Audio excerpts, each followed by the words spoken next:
ദിവ്യപ്രഭേ, നിന്നോട് വാതിൽ തുറക്കാൻ ഞാനാണ് പറയുന്നത്. എന്താ പ്രശ്നം? എന്ത് പ്രശ്നം? ഇവിടെ ഒരു പ്രശ്നമല്ല. അർജുൻ താഴേക്ക് ചെല്ല്. അയാൾ ഇവിടെ നിൽക്കുന്നതിൽ സ്വാമിക്ക് എന്താ പ്രശ്നം? അല്ല SP തമ്മനെ ഈ വാതിൽ ചവിട്ടി പൊളിക്കാം. അയ്യോ അങ്ങളെ, നാശനഷ്ടങ്ങൾ വരുന്നതിന് മുമ്പ് നമ്മൾ ഒരിക്കൽ കൂടി ആലോചിക്കണം. ആന്റി ഡോർ ഓർക്കും, ഞാനല്ലേ പറയുന്നേ.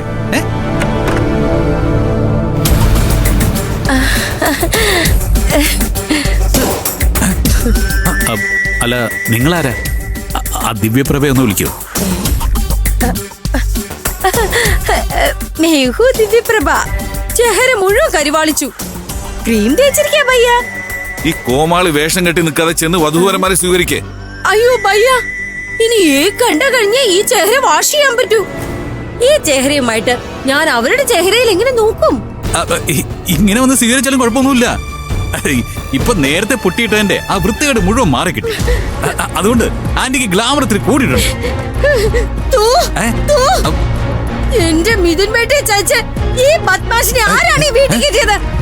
ഇവനെ ബാഹർ ഇറക്കി വിട്, ഇറക്കി വിട്. ഓഹോ, അപ്പോ നീയും കൂടെ അറിഞ്ഞുകൊണ്ടാണ് മിഥുൻ മണ്ഡപത്തിൽ നിന്ന് മുങ്ങാൻ ശ്രമിച്ചത് അല്ലേ? ഇവൻ കാരണ ഇന്ന് ഈ കല്യാണം നടന്നത്. അതുകൊണ്ട് ഇവനെ ആരും ഇവിടുന്ന് പുറത്താക്കില്ല. കല്യാണം മാത്രമല്ല, വധൂവരന്മാരുടെ ഗൃഹപ്രവേശവും എന്റെ ഉത്തരവാദിത്തമാണ്. ഈ ആന്റിയെ ഞാൻ റെഡിയാക്കി കൊണ്ടുവരും. താങ്ക്സ് അർജുൻ. പക്ഷേ ഇവളെ കൊണ്ടുവരാൻ എനിക്ക് നിന്റെ സഹായം ആവശ്യമില്ല.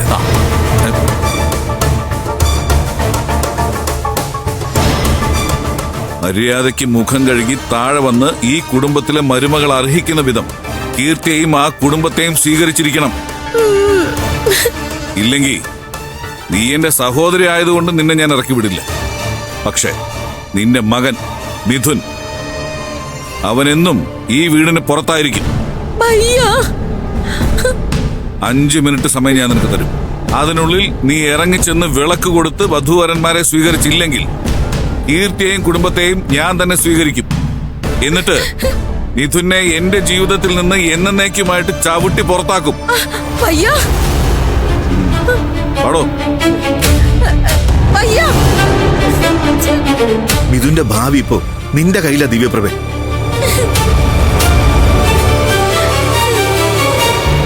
ആന്റി, ആലോചിക്കാൻ സമയമില്ല. മുഖം കഴുകാൻ 1 മിനിറ്റ്, പൊട്ടിയിടാൻ 3 മിനിറ്റ്, ബാക്കിയുള്ള 1 മിനിറ്റില് വിളിക്കും താഴെ എത്തണം. അല്ല ആന്റി, ഞാൻ പറയട്ടെ. പാലടച്ച് ആന്റി വരുമോ ഇല്ലയോ? എന്തായാലും വെയിറ്റ് ചെയ്യാം.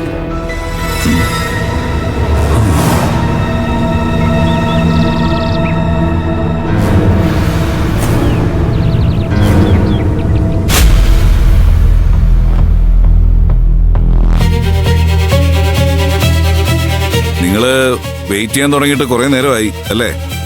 ഞാനൊരു എമർജൻസി കോളിലായിരുന്നു. സ്വീകരണം ഉടനെ നടക്കും കേട്ടോ. ഇനി ഒട്ടും വൈകില്ല. എന്തെങ്കിലും പ്രശ്നമുണ്ടോ അങ്കിൾ? ഏയ്, ഒന്നുമില്ല. എന്തെങ്കിലും കുഴപ്പമുണ്ടെങ്കിൽ തുറന്നു പറ സത്യ. ഒന്നുമില്ല എന്ന് പറഞ്ഞില്ലേ പ്രിയേ? അല്ല, മുഹൂർത്തത്തിന് സമയമായിട്ടില്ല. അതിനുവേണ്ടി വെയിറ്റ് ചെയ്യാ. ഉടനെ മുഹൂർത്താവും.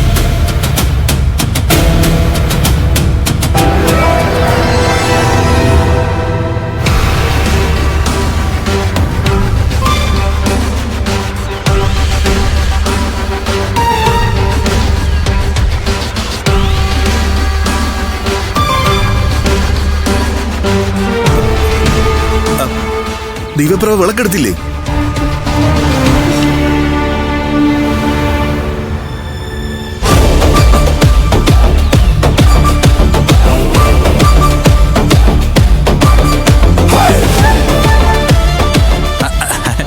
എല്ലാവരും റെഡിയല്ലേ? സ്വീകരിക്കാൻ ആന്റി വന്നിരിക്കുന്നു.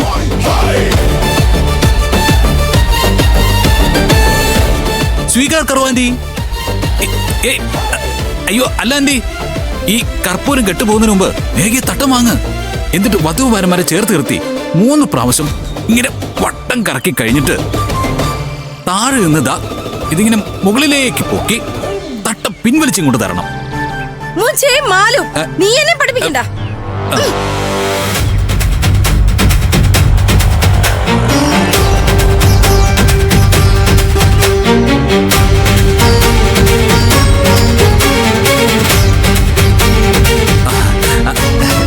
അപ്പൊ വിളക്ക് ആന്റി കൊടുക്കേച്ചി കൊടുക്കൂ. വാങ്ങിച്ചോളൂ.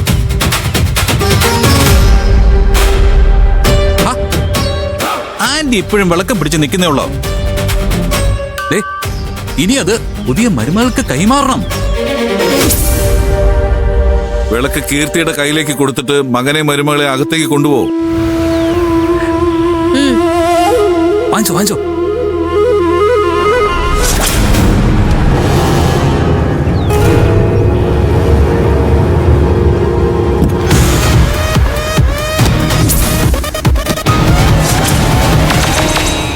ചൈത്ര ബേട്ടി. അപ്പൊ വന്ന ആളുടെ പേര് ചൈത്ര ബേട്ടി എന്നാണ്. Nice name.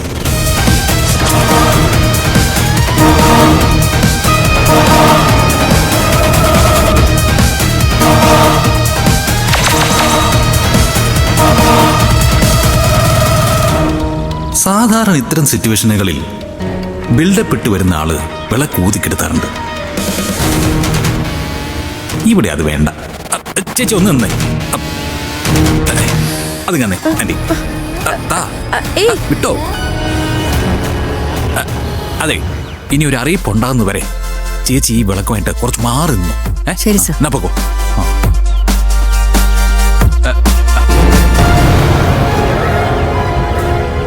ഞാൻ ഇല്ലാത്ത സമയം നോക്കി മിഥുനേട്ടന്റെ കല്യാണം നടത്താൻ ഈ കുടുംബത്തിലെ എല്ലാരും ഒറ്റ കെട്ടായിരുന്നു അല്ലേ?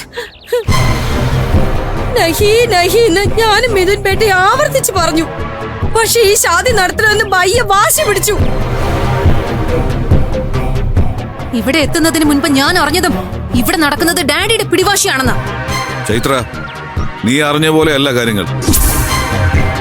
ഒരു പ്രത്യേക സാഹചര്യത്തിൽ എനിക്ക് വിവാഹം നടത്തേണ്ടി വന്നതാ. കല്യാണം കഴിഞ്ഞ സ്ഥിതിക്ക് ഇനി ഇവർ ഒരുമിച്ച് ജീവിക്കുക തന്നെ ചെയ്യും. ആരും എതിർത്തിട്ട് ഒരു കാര്യമില്ല. ഞാനും മിഥുനേട്ടനും കല്യാണം കഴിക്കേണ്ടവരാണെന്ന് ഡാഡി തന്നെ എന്റെ കുട്ടിക്കാലം മുതൽ പറഞ്ഞിരുന്നതല്ലേ?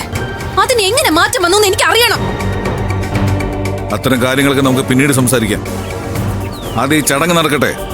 എന്റെ സംശയങ്ങൾക്ക് മറുപടി തരാതെ ഇവിടെ ഒരു ചടങ്ങും നടക്കില്ല. ഈ വീടിനകത്ത് ഞാൻ ഒരാളെയും കേട്ടില്ല.